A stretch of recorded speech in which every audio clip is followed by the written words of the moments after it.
Bueno, entonces para el día de hoy tenemos el tema de exotropias. Es un tema que ya hemos manejado en el tema de endotropias, introducimos pues varios conceptos, lo que va a ser mucho más fácil como su comprensión. Entonces, la exotropia no siempre ha sido considerada mala. Antes se consideraba un hallazgo positivo. Desde la Edad Media hasta la actualidad, muchos pintores, por ejemplo, retrataron la imagen de Cristo con una exotropia. Este, por ejemplo, es un mosaico de Cristo de Denis que data aproximadamente del siglo XIII. Se encuentra actualmente expuesto en Turquía y la razón por la cual consideraban la exotropia como algo bueno era porque les permitía o creían que les daba una vista panorámica a las personas que la padecían. Incluso hay películas donde contrataron actores con exotropia para la representación de Jesucristo. Entonces, vamos a definir qué son las exotropias. Las exotropias son el desalineamiento divergente manifiesto en el eje visual. Recordábamos que las endotropias las considerábamos convergentes, que era el movimiento hacia adentro, y divergente hacia afuera. Por lo tanto, las exotropias son el desalineamiento divergente manifiestas en el eje visual. En cuanto a las exotropias, son las menos comunes dentro de las patologías del estrabismo. Se cree que son 1/3 menor en América del Norte y en Europa en comparación al resto de la población. Es más frecuente en mujeres y en aquellos países donde tienen una exposición a luz solar más prominente.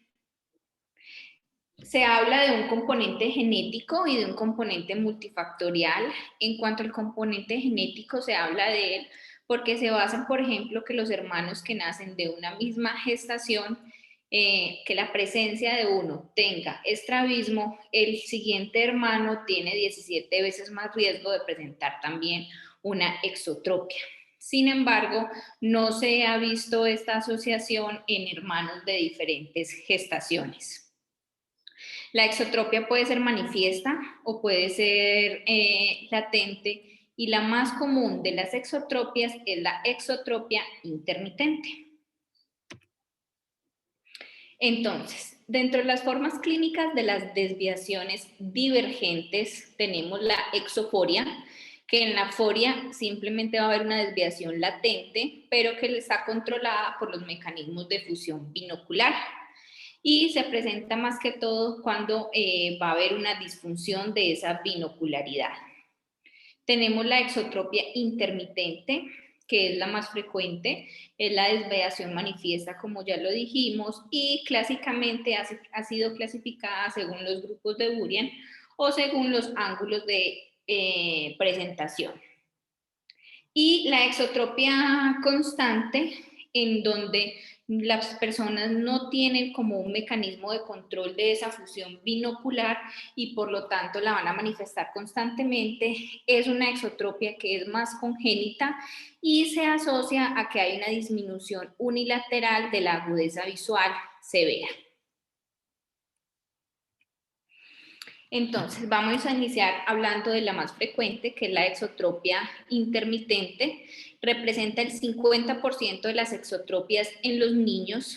Tiene una incidencia de 13.2 por 100.000 nacidos vivos en Norteamérica. También es mucho más frecuente en los países asiáticos, en las mujeres, como ya lo hemos dicho, y se ha asociado a dos trastornos psiquiátricos como es el déficit de atención e hiperactividad y la depresión reactiva. Los errores refractivos en estos pacientes son iguales a la población general, no hay algo que los incremente en ellos. Puede haber antecedentes familiares de la exotropia y en cuanto a la herencia se habla de que es una herencia poligénica. ¿Cómo se van a manifestar los pacientes que tienen esta exotropia intermitente? Pues generalmente la edad de comienzo es entre los 2 y los 4 años de edad y comienza gradualmente. Inicialmente solo con la fijación lejana, y una de las características de la exotropia intermitente es que se va a caracterizar cuando hay presencia de luz solar intensa, cuando los niños miran hacia el cielo, cuando están bajo actividades al aire libre. En estadios más tardíos, ellos van a realizar una contractura de los rectos laterales y puede o no estar acompañada también de una hiperfunción de los músculos oblicuos. Y se habla también de que está asociada a una incomitancia en la mirada lateral. Aquí podemos ver en la imagen cómo la niña presenta una exotropia de su ojo derecho. Entonces, dentro de estas manifestaciones clínicas, generalmente ellos desarrollan una correspondencia retiniana normal mientras ellos tengan unos mecanismos de fusión binocular aceptables. Sin embargo, cuando hay falla de estos mecanismos de fusión binocular, pues ellos pueden desarrollar ya una correspondencia retiniana anómala. En estos casos son niños más sujetos a presentar diplopía y una exotropia constante. Y generalmente el ángulo de desviación va a ser estable. Y ese ángulo de desviación estable está dado más que todo por la contractura que presentan estos niños del recto lateral. Entonces, en cuanto a la clasificación de la exotropia intermitente, o como hablábamos de la clasificación de Bourbon, se han distinguido 3 tipos de clasificaciones. Una es la básica. En la básica es igual de lejos que de cerca el ángulo y generalmente no difieren más de 10 dioptrías prismáticas. El exceso de divergencia, donde hay un ángulo de desviación de lejos, es de 10 dioptrías mayor que el ángulo de cerca, o porque hay un exceso ya es de convergencia. Y en este, el ángulo de cerca es mayor que el de lejos en 10 dioptrías prismáticas o más. Es decir, vamos a hablar de que vamos a tener un exceso de divergencia cuando la desviación es mayor de lejos que de cerca, o una insuficiencia de convergencia cuando la desviación es mayor de cerca. ¿Cuáles son las complicaciones que pueden presentar los niños con este tipo de patología? La ambliopía realmente es muy escasa, pues se presenta del 3 al 4%, del 3 al 4% en la exotropia intermitente. Gracias a Dios no es frecuente. Pueden tener pérdida de la función binocular cuando esta se vuelve constante. Otra de las complicaciones que pueden presentar es la contractura de los rectos laterales, la limitación de la aducción ya cuando tenemos este tipo de contracturas, la hiperfunción de los músculos oblicuos, que sigue siendo para alguna literatura interrogada en si realmente existe o no este tipo de complicación, y entre más tiempo pase, pues ellos, al adquirir todo este tipo de complicaciones, tienen un mayor riesgo de terminar en una hipercorrección quirúrgica. Yo pienso que más que una complicación, lo de la hiperfunción de los oblicuos es que como entre más crónicos sean o de más larga evolución sean los estrabismos, más chance hay de que haya la hiperfunción de oblicuos, pero la verdad es que uno muchas veces se encuentra asociado a un estrabismo horizontal con hiperfunción de oblicuos inferiores o de oblicuos superiores. Y es bien frecuente y es bien importante a la hora como de uno hacer el plan quirúrgico diferenciar si existe o no estas hiperfunciones y si las hiperfunciones generan algún patrón alfabético, que es, digamos, como lo más relevante. Ok, perfecto. En cuanto al diagnóstico, pues al momento de realizar este diagnóstico debemos tener en cuenta los antecedentes familiares, si los padres tuvieron exotropias, si los hermanos sufren de exotropias, si se han hecho tratamientos previos, sobre todo la realización de tratamientos quirúrgicos, porque eso puede modificar el plan, la necesidad o la planeación de una nueva cirugía, cómo se encuentra la alineación ocular en estos pacientes, que también está su función binocular al momento del diagnóstico. Nos basamos para el diagnóstico en la realización del cover test, del cover and cover, y es muy importante medir el ángulo a través de los prismas, tanto de cerca y de lejos, para poder categorizarla bien, al igual de cómo se encuentra la movilidad ocular. Entonces, por ejemplo, vamos a mirar este. Aquí vemos que tenemos una exotropia izquierda con un ojo izquierdo dominante.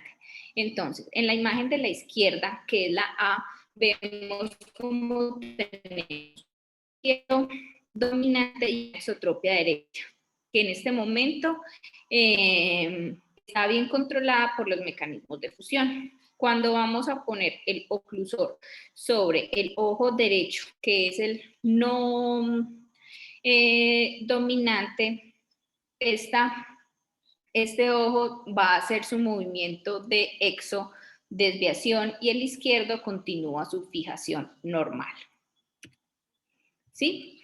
Cuando desocluimos el ojo derecho, ya podemos observar cómo hace un movimiento de convergencia para rechazar y vuelve a su fijación. ¿Listo? Pero aquí viene lo que a mí me parece más complejo de identificar, que las doctoras lo identifican ahí mismo, pero uno se demora más. Y es cuando ocluyen el ojo fijador. Entonces, cuando en la exotropia o cuando ocluimos el ojo fijador, vemos que este en exotropia y el ojo derecho, que es el no dominante, hace su función de fijar. Pero cuando destapamos este ojo izquierdo, ambos hacen un movimiento, el izquierdo va a recuperar la fusión y el derecho hace un movimiento completamente hacia el lateral y después retorna nuevamente a su movimiento normal. ¿Sí ven? Entonces, esta es la clave para poder determinar de dónde es la exotropia. Entonces, desocluimos el que es fijador y ambos van a tener el movimiento sádico hacia la derecha. Entonces, el ojo izquierdo retorna la fijación y el ojo derecho vuelve hacia la exotropia. Y después realiza nuevamente el movimiento de convergencia para fusionar adecuadamente. Lo que pasa es que esto ocurre muy rápidamente en los pacientes. Entonces, entre los diagnósticos diferenciales que tenemos en esta patología, tenemos la pseudotropia o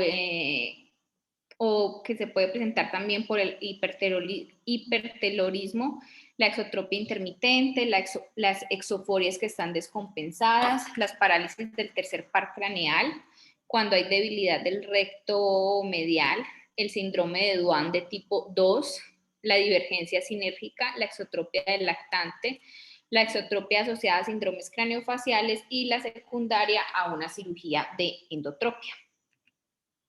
Entonces, ¿cómo vamos a tratar estos pacientes? Una de las cosas es la adecuada corrección de sus defectos refractivos, independientemente de que ellos no tengan una mayor incidencia de efectos refractivos, en aquellos quienes lo tienen, pues debemos garantizar la adecuada corrección de estos. Por ejemplo, la miopía debe corregirse en su totalidad porque esa mejor agudeza visual lejana les va a permitir que ellos tengan una mejor convergencia acomodativa. Al igual que la hipermetropía significativa definida por aquellos que tengan una hipermetropía mayor de 3 dioptrías, también debemos hacerle su corrección, aunque sea de manera parcial y no exige que sea. Y en aquellos niños, a pesar de que la ambliopía no se presenta en una grande proporción, pues debemos tratar de que estos niños se vuelvan ambliopes. Están Está el tratamiento ortóptico. ¿En qué nos va a ayudar el tratamiento ortóptico? En aquellos niños en que vemos que tengan una función motora deficiente. Los ejercicios de entrenamiento funcional han mostrado alguna mejoría, sin embargo, los resultados son variables y a largo plazo tienden a no ser duraderos. Sí, eso que dices de la corrección óptica siempre es lo primero que uno tiene que hacer en estrabismo es lograr la mejor agudeza visual posible y corregir el defecto refractivo. Muchos de nosotros tratamos la ambliopía antes de pensar en cirugía. Yo personalmente lo hago así porque pienso que entre mejor agudeza visual logremos tener, mejor posibilidad de tener binocularidad y mejor posibilidad de que haya un buen resultado quirúrgico. Pero siempre, siempre, siempre lo primero, así de esas cosas que uno tiene, mejor dicho, redundante en la cabeza es estrabismo, mirar la agudeza visual, mirar refracción y dejar siempre la mejor corrección óptica para dar la mejor agudeza visual, porque si no estamos partiendo desde un punto, digamos, equivocado. Ok.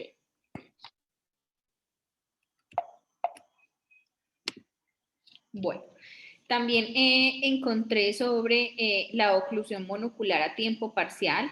Ellos hablan de ocluir el ojo de 4 a 6 horas, pero no hay evidencia a largo plazo de que esto funcione y lo único que se ha visto es que lo que hace es retrasar realmente la cirugía del estrabismo.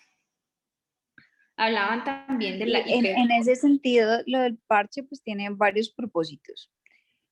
Uno es lograr, digamos, estimular ambos ojos y disminuir la probabilidad de que haya ambliopía, porque aunque tú lo dijiste, es una, digamos, una proporción menor, pues de todas maneras existe posibilidad de ambliopizarse, especialmente si es una desviación más monocular. Y lo otro es que recuerden que muchos de estos niños, como tú lo dijiste inicialmente, tienen una mucho mejor fusión en la visión próxima que en la visión lejana. La gran mayoría de las veces los papás refieren que le notan la desviación no cuando están jugando acá con el niño con el carrito o algo acá de cerca, sino cuando los papás están a lo lejos y llaman al niño y le notan que el ojo se desvía. Y esa, digamos, esa fusión que ellos logran hacer solitos, te estoy hablando entre los 2 y los 5 años de vida, es algo que es muy importante para estimular su sensorialidad. Y me imagino que más adelante vas a hablar un poquito la probabilidad de que esta desviación recurra. Siempre es significativa, entonces muchas veces uno va a necesitar hacer un poquito de hipercorrección, lo cual significa pasar de tener una exotropia a tener una endotropia, y si el niño está muy pequeño, pues esa endotropia también lo va a ambliopizar. Entonces, muchas veces el parche, y uno le explica a los papás, realmente el parche no es que le vaya a quitar la desviación, pero sí hace parte del tratamiento en ese sentido, en el sentido de disminuir posibilidad de ambliopía y en el sentido de preservar al máximo posible esa binocularidad y esa fusión que ellos están logrando de cerca y que le permite a uno que crezca un poquito más, que haya un sistema, digamos, visual mucho más maduro para el momento de llevarlos a cirugía. Ok, listo. También hablaban de la hipercorrección, hablaban de hipercorregir a los niños dentro de -2 a -4 dioptrías como otro mecanismo de buscar una convergencia acomodativa y que esto les permita un control funcional de la exotropia. Y esto se asocia a que los niños hagan una reducción del ángulo de desviación, sobre todo en los niños que tienen una gran reserva acomodativa. El problema de esto es que puede generar en muchos niños muchos síntomas astenópticos, entonces a veces no es muy bien tolerado por los niños. Está el tratamiento con prismas terapéuticos, siempre hacia la base interna.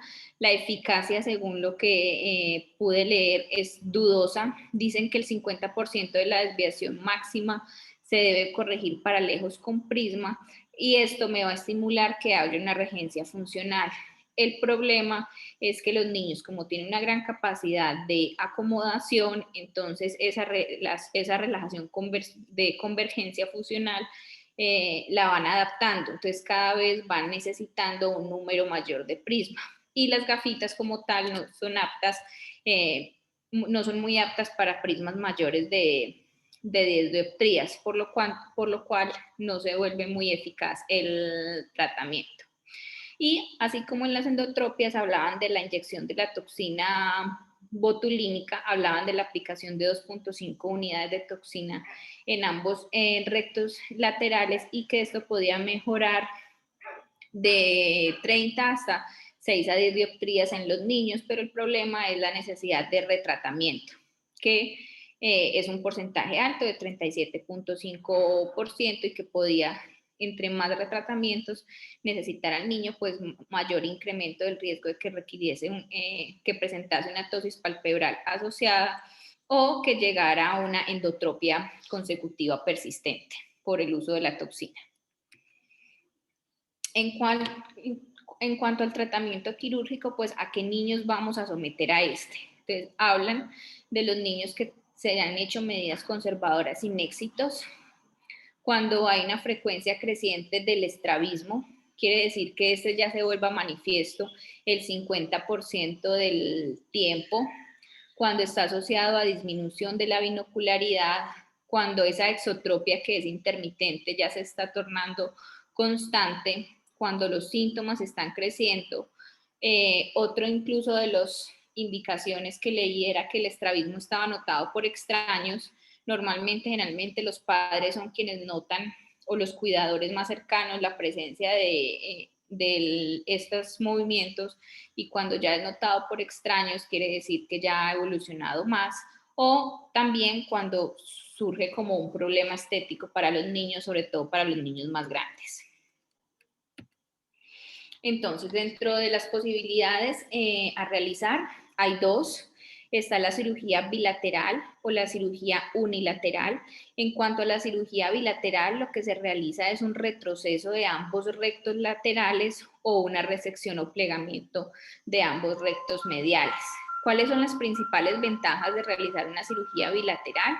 Que no altera la hendidura palpebral en la mirada lateral, que los retrocesos no sacrifican el tejido muscular y que no se modifica el defecto de refracción. Y en cuanto a la planeación de la cirugía unilateral, es simplemente hacer el retroceso de un recto lateral y la resección o plegamiento de un recto medial. ¿Cuándo es mejor una que la otra?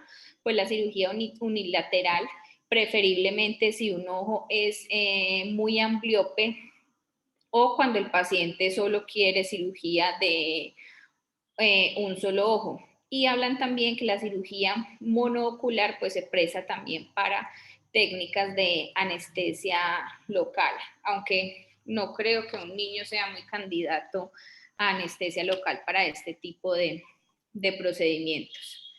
También cuando es monocular, o sea, cuando le ves una desviación predominantemente de un ojo, es la otra indicación para hacerla monocular. Unicular, ok. En cuanto a los inconvenientes de la cirugía bilateral, pues a veces puede ser difícil explicar a los padres por qué vamos a operar los dos ojos si ellos ven que solo se desvía uno.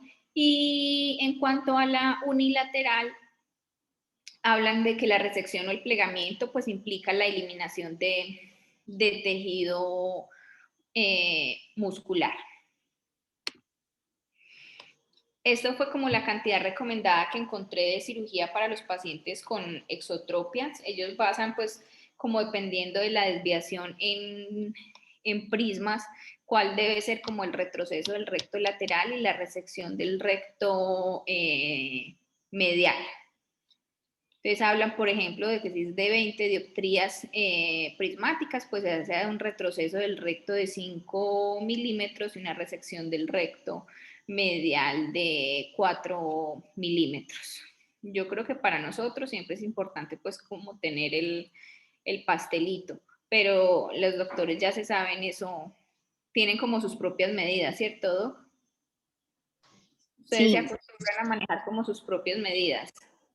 sí, pues es que eso depende también como de la técnica quirúrgica, de cómo repare uno el músculo, entonces uno pues como que con el paso de los años va afinando su propia como tablita, pero sí, arrancando uno pues es primero aprender el concepto de a quién debilito y a quién refuerzo y pues sí, no, yo no le hago ningún problema que tengan por ahí el chancú con la mano.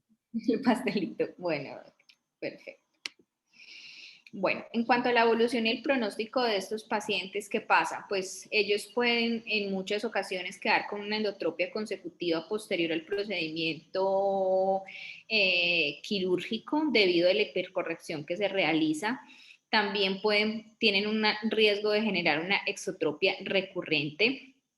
Hablan de que se tiene un éxito estético cuando el paciente termina en una endotropia o una exotropia menor de 15 dioptrías prismáticas. Y el éxito funcional cuando simplemente quedan con una pequeña foria que es completamente asintomática, cuando tienen una atropia menor de 10 dioptrías con adecuada función periférica o cuando quedan con una exotropia intermitente residual. Las tasas de éxito son muy altas, son del 70 al 95% en cuando hablamos de estética y de un 44 a un 99% cuando es funcional. El otro tipo de exotropia es la exotropia constante. Esa es una exotropia que es más de pacientes mayores, está asociada a la exotropia sensorial y a la descompensación de la exotropia intermitente. El tratamiento es difícil, es un tratamiento quirúrgico donde se hace la resección de rectos laterales o se puede hacer la resección unilateral del recto lateral más la resección del recto medial. Y hablo que el tratamiento es difícil porque tienden a residir. También tenemos la exotropia del lactante o exotropia infantil. Beatriz, devolvete al anterior, por fin. Espérate, yo vuelvo y leo. Yo creo que ahí en tratamiento quirúrgico te quedó mal resección, debe ser recesión, o sea, retroinserción de los rectos laterales, porque si le resecas el recto lateral, aumentarías la Sí, exotropia. sí, tienes toda la razón, Doc. Ajá. Me quedé complicado. Entonces ahí donde dice resección de rectos laterales es Es retroinserción. retroinserción de rectos laterales, sí. Bueno, en cuanto a la exotropia del lactante o exotropia infantil, aparece antes de los 6 meses de vida y va a ser una desviación que es constante. Generalmente es una exotropia de ángulo grande. Afortunadamente es muy infrecuente y este tipo de exotropias está asociadas a trastornos neurológicos o problemas craneofaciales asociados. Normalmente un niño sin otras patologías se presente con una exotropia antes de los 6 meses de vida. Requiere un tratamiento quirúrgico temprano. ¿Para qué? Para poder garantizar que ellos realicen una visión binocular aceptable, como es todo lo de las patologías tempranas oftalmológicas en los niños. Y estos niños pueden terminar con una desviación vertical disociada o estar acompañados también de una hiperfunción del oblicuo inferior. En cuanto a la exotropia sensorial, es aquella que se va a caracterizar porque hay alguna patología que nos esté generando una reducción de la agudeza visual, generalmente unilateral. Entonces, dentro de las causas que nos pueden llevar a una exotropia sensorial están la anisometropía, las opacidades corneales o del cristalino, como vemos en este niño de la foto, la atrofia o la hipoplasia óptica, las lesiones de la mácula y la edad de presentación generalmente es en niños menores de 1 año, en niños ya mayores o en los adultos como tal. Generalmente estos pacientes con exotropia sensorial se benefician mucho desde la rehabilitación visual, siempre buscando cómo restablecer la función periférica y también pues la alineación quirúrgica. El riesgo de ellos es que tengan la pérdida de las amplitudes fusionales y cuando ellos presentan esto, pues son niños que se van a quejar de diplopía constante o permanente. La exotropia consecutiva, como su nombre lo dice, es aquella exotropia que nos queda como consecuencia de una intervención quirúrgica por una endotropia. Generalmente esto depende del tamaño de la desviación y del tipo y de grado de intervención quirúrgica que haya sido sometido el paciente. Y evidentemente se va a presentar porque hay unas limitaciones de la aducción y también puede tener asociado también alteraciones en la agudeza visual. Hay algo muy importante que debemos entender dentro de el estrabismo, que son los patrones alfabéticos. ¿Listo? Estos patrones alfabéticos se van a presentar tanto en las desviaciones divergentes como en las desviaciones convergentes. Listo, entonces hablamos de esos patrones en el estrabismo horizontal. Y quiere decir que hay un cambio de magnitud al mirar de arriba y abajo. Listo. Los dos patrones más característicos son los patrones en A y el patrón en V.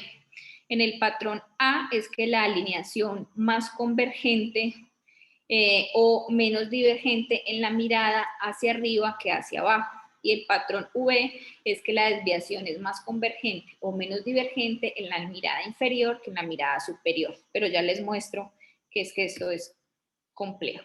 Tenemos una mirada primaria, una supraversión y una infraversión. ¿Listo? Entonces, aquí tenemos el patrón en V, que el patrón en V es, hay mayor divergencia en la mirada hacia arriba, como lo pueden ver en la imagen. ¿Listo? Generalmente en la medición de las tres miradas vamos a encontrar aproximadamente, por ejemplo, 30 dioptrías, 20 dioptrías y 10 dioptrías. Y la característica de este patrón en B es que la diferencia entre la supra y la infraversión me va a dar, va a ser mayor o igual a 15 dioptrías prismáticas para poder ver que es un patrón en V. Acuérdense que ese patrón en V puede ser tanto una endo como una exo. Entonces, el ejemplo que Beatriz está dando es de una exotropia, en la cual hay menos exotropia en la mirada abajo y más exotropia en la mirada arriba. Pero exacto, si ustedes tienen, por ejemplo, una endotropia, el patrón en B tendría más endotropia abajo y menos endotropia arriba. O sea, siempre hay más convergencia abajo que arriba, y pues obviamente dependiendo de qué tipo de desviación, pues así mismo será mayor o menor desviación arriba que abajo. Entonces, por ejemplo, aquí tenemos un paciente con patrón en B con exotropia en la mirada hacia arriba y una endotropia en la mirada hacia abajo. ¿Sí? Y también tenemos que hay como una sobreelevación de la aducción y una limitación en la depresión en aducción. Esto es un patrón en B. ¿Y cuál es el patrón en A? El patrón en A es cuando tenemos más divergencia en la mirada hacia abajo. ¿Listo? Entonces aquí cambia el orden de las dioptrías. Entonces aquí tendríamos una diferencia mayor o igual a 10 dioptrías prismáticas, donde hay más divergencia en la mirada hacia abajo o más convergencia en la mirada hacia arriba. A mí me parece más fácil aprendérselo uno, pues cada cual, o con convergencia o con divergencia, pero inicialmente como tener claro cuál es hacia arriba y cuál es hacia abajo para no confundirnos. Y este es un patrón en A, donde hay una exotropia con sobredepresión y sobre elevación en en la aducción. Entonces, estos los vamos a ver que se caracterizan tanto en las exo como en las endotropias. ¿Y por qué pasan o por qué ocurren estas etiologías de patrones de NA y en B? Pues hablan de una disfunción bilateral de los oblicuos inferiores, donde la hiperfunción del oblicuo inferior me va a dar característicamente un patrón en B y la hiperfunción del oblicuo superior me va a dar patrón en A. Esto dado por qué? Dado por la acción auxiliar que hacen estos músculos en la abducción, en la mirada superior e inferior, sin embargo, es controvertido. Tenemos la disfunción de los rectos horizontales, o sea, de los rectos laterales, donde hablan de una acción excesiva. Tenemos un patrón en V y cuando tenemos un déficit de contracción, pues vamos a tener un patrón en A. Y la disfunción de los rectos verticales superior e inferior me va a dar un aumento o disminución de la acción aductora terciaria. Entonces la alineación se va a hacer menos convergente o más divergente. Otra de las etiologías de los patrones INA y O en B son las anomalías de la configuración orbitaria. Se habla que, o sea, se tiene la característica de que cuando tenemos anomalías de la función orbitaria se generan poleas a nivel de la órbita y estos mecanismos de tracción pueden hacer que se acompañen de una pseudo o una hiperfunción de los músculos. A su vez, las hendiduras palpebrales o las anomalías craneofaciales pueden generar también este mecanismo de poleas. Por ejemplo, este niño en el cual tiene unas hendiduras palpebrales como hacia inferior, puede dar la apariencia también del patrón. Otras formas de exotropia está el síndrome de retracción de Duane exotrópico, que es el Duane tipo 2. Este se caracteriza porque hay un fallo de inervación del recto lateral por un núcleo hipoplásico del sexto par o porque hay una inervación anómala del recto lateral por fibras del tercer nervio. Generalmente es una patología bilateral y puede estar acompañado de defectos sistémicos asociados como alteraciones de la audición. Ellos característicamente tienen un giro de la cara de manera compensatoria, se caracteriza porque hacen una restricción total o parcial de la abducción con una restricción de la aducción. Y ellos van a hacer una retracción del globo ocular en aducción con estrechamiento de la fisura palpebral y una deficiencia de convergencia. Ya les muestro. Entonces, tendremos acá. Entonces, aquí estamos viendo en la primera imagen que tenemos una exotropia leve en posición primaria. ¿Listo? Después, cuando le pedimos al paciente que mire hacia la derecha, tenemos una limitación de la aducción derecha y se ensancha la hendidura palpebral. Pero cuando le pedimos que aduzca, la aducción derecha es muy limitada y va a presentar estrechamiento de la fisura palpebral. Este es el síndrome de retracción de Duane exotrópico. Y no es tan infrecuente, uno lo ve. Está también el complejo dentro de otras formas de exotropia está el complejo de estrabismo disociado. Este se puede presentar en los movimientos verticales, horizontales o incluso con la torsión. Generalmente cuando hay problemas en la abducción se habla del síndrome de disociación horizontal y se acompaña de una exotropia constante o intermitente. En este niño, por ejemplo, vemos cómo cuando pone en el ojo izquierdo fijando, él hace una desviación vertical disociada que también puede estar acompañando a este complejo de estrabismos, o cuando ponemos a fijar el ojito derecho, él tiene ya es una desviación horizontal disociada. Es muy importante que estos pacientes que estamos sospechando un complejo de estrabismo disociado se descarte que no sea una anisohiperopia asociada a una exotropia intermitente, porque en este caso simplemente sería que la no corrección de esta hipermetropía en el ojo del niño con exotropia intermitente nos está dando esta idea de que lo que presenta es una disociación. Y generalmente el tratamiento es quirúrgico con una resección del recto lateral, pero tienden a recurrir a lo largo de la vida. Está la parálisis de convergencia. Esta es distinto a la insuficiencia de convergencia.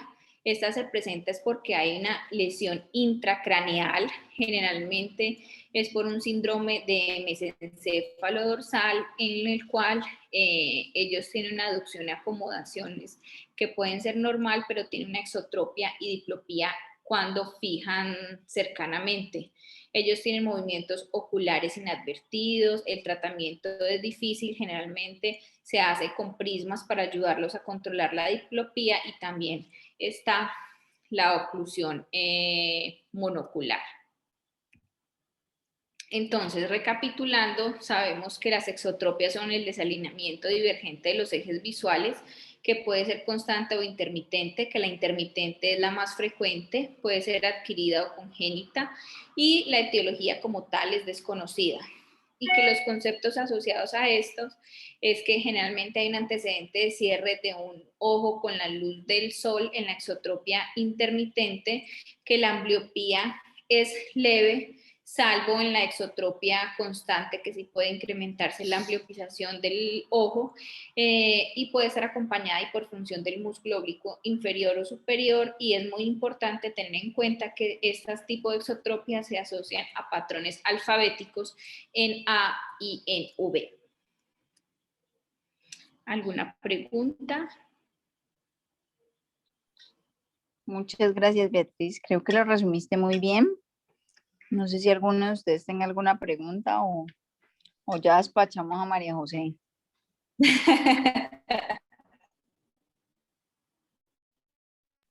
Creo que todos quieren que nazca porque nadie preguntó nada. Entonces, nada, nos vemos dentro de 8 días y que te vaya muy bien con tu bebé. Sí, gracias, Betty. Gracias. Muchas gracias, Betty. Gracias. Bueno, chao, Beatriz, mucha suerte, que te vaya muy bien, ¿viste? Hasta ahora, gracias. Chao. Gracias.